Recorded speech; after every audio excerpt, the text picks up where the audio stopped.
You know, my mom would be like, well, what color do you want? And I'm like, all of them.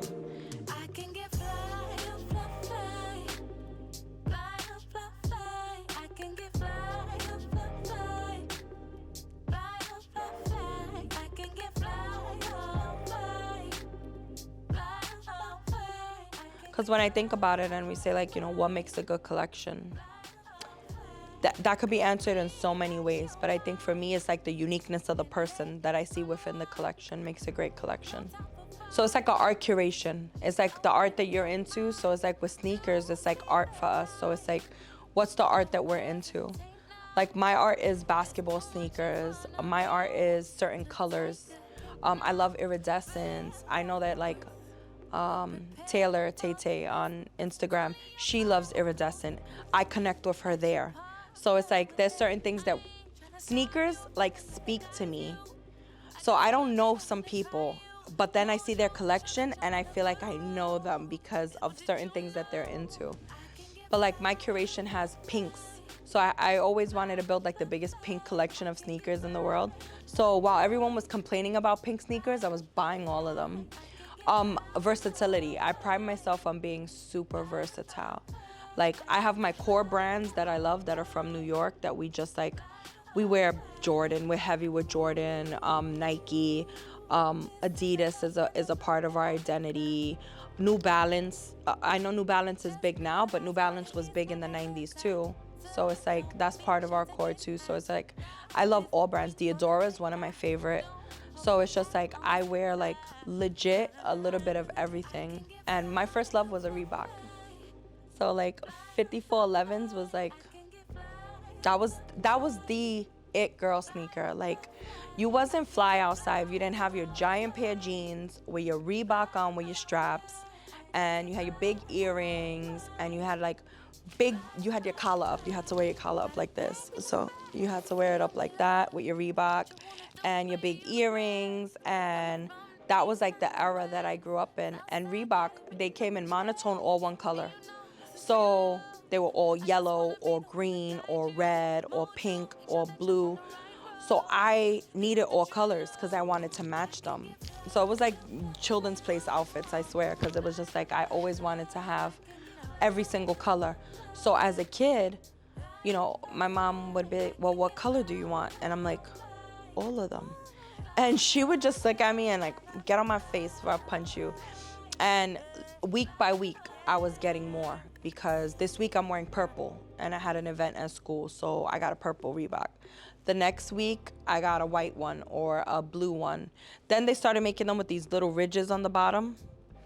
And I needed the ones with the ridges now. They were the same as the regular ones, but they just had a little Vibram sole. And I needed that, so I started changing. Then they started designing the inner lining, and you could kind of see it a little bit. So then I needed those. So that grew and grew and grew into what I imagined in my head would be stacks of sneakers in my room. And that was like the first time I saw myself building a collection. And I became like addicted to it. I was like, this is gonna be great. I'm gonna have sneakers everywhere. It made my home life so exciting. My parents used to be like, because they like sneakers, but then I took it to the extreme. And they used to be like, your room is just a bed and sneakers. And I'm like, yes, that's how I love it. And I used to just love it there. It comes out because it's my story. So it just comes out so fluidly. Because like people say like, what's your first sneaker? Or, you know, what's your favorite sneaker? It comes out because it's just like, it's a linear part of just like my history. Like I just have loved sneakers for so long, and I have so many pivotal moments. Like everybody tells me, write some coffee table books because you have too many stories about them. And I'm like, I damn sure will. Yo, every cop has a story. Like every cop. Because when I think about it, and now that I'm older and I can reflect on it, I remember taking a flight one day to Chicago just because I won the sneaker there just to pick it up and come back, right? I remember I hit a sneaker in Paris, and I flew all the way to Paris to get the sneaker and come back. And it was so funny because I was doing an internship at the time, and they were like, you have to be in. And I was like, well, I can't because I have something that's really important. I was like, it's a family related and it's so important. And they were like, well, okay, well, I'm so sorry, but you may come back and the internship may not be here. And I'm like, I have to do it. It's a family emergency. Bullshit. I was gonna go pair of sneakers. I literally was gonna go to Paris because it was only like 300 of those sneakers. So at the time, I didn't have outlets to get sneakers from other places, resellers and things like that. So it was like some sneakers I had to go get it myself. If not, it wasn't gonna happen. So when I think about all these stories that like how I got some of these sneakers, I'm like, damn, you crazy girl. You love sneakers, you crazy girl. Yeah, we all have the same. I say we have the same mental illness, all of us. We love sneakers. It like rules us, and it's just like we celebrate it. And some people just don't understand it. And I think for women, it's harder to celebrate it because some cultures is like frowned upon. Like, what do you women like about this? You know, one of the stories that I really love to share with the world is that from the beginning of time, when women were placed into a flat shoe, that was seen as masculine. So if you look back at when women first started playing like basketball, they would wear a little helmet. It would look like this little helmet. And they would wear shoes with, there would be flat shoes with a little heel, a rubber heel. So when you see these women playing basketball or sports, they had a heel on. The reason for that was because they were trying to keep the femininity into what these women look like while they play sport.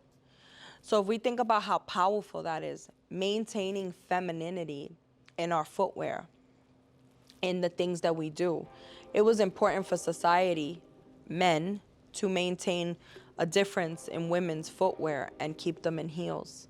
So as we progressed in society, you know, we're now at a place where there's still kind of need to maintain femininity by the powers that be and by men. I don't know who controls society at this point, but now there's always a need to separate us. And so it's like women's sneakers versus men's sneakers, women's colorway versus men's colorway.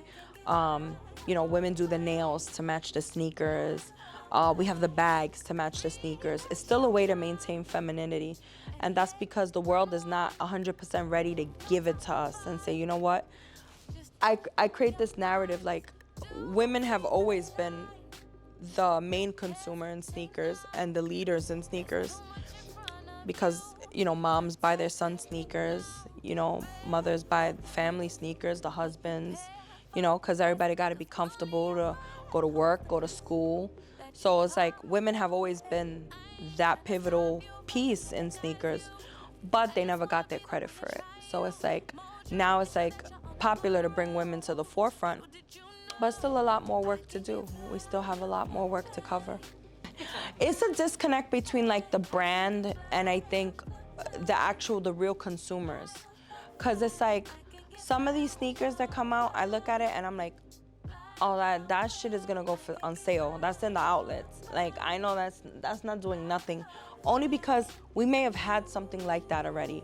Or we're waiting for something else that's like more popular, or we're trying to get something else. So it's just like sometimes the brands just put out sneakers so fast and it's just like, is it well thought out? And who is it for? Who is the sneaker speaking to? I think now we're in a place where we think more deeply and profoundly about our sneakers and our purchases. And I think that's something the brands need to like really recognize. Like you can't just put it together and give us a box anymore. Like you really gotta like serve it to us. And the brands, I think that's why collabs are so hot now. There's another little Jixie out there who's all in it. And when you see them there, till this day, I think, you know, part of like, I want to leave a legacy behind us. From the east, not the west. Southside got it written on my chest. And you know this is real love. I just wanna be the one to guide you, mold you, make sure that you're on the right road. Little did you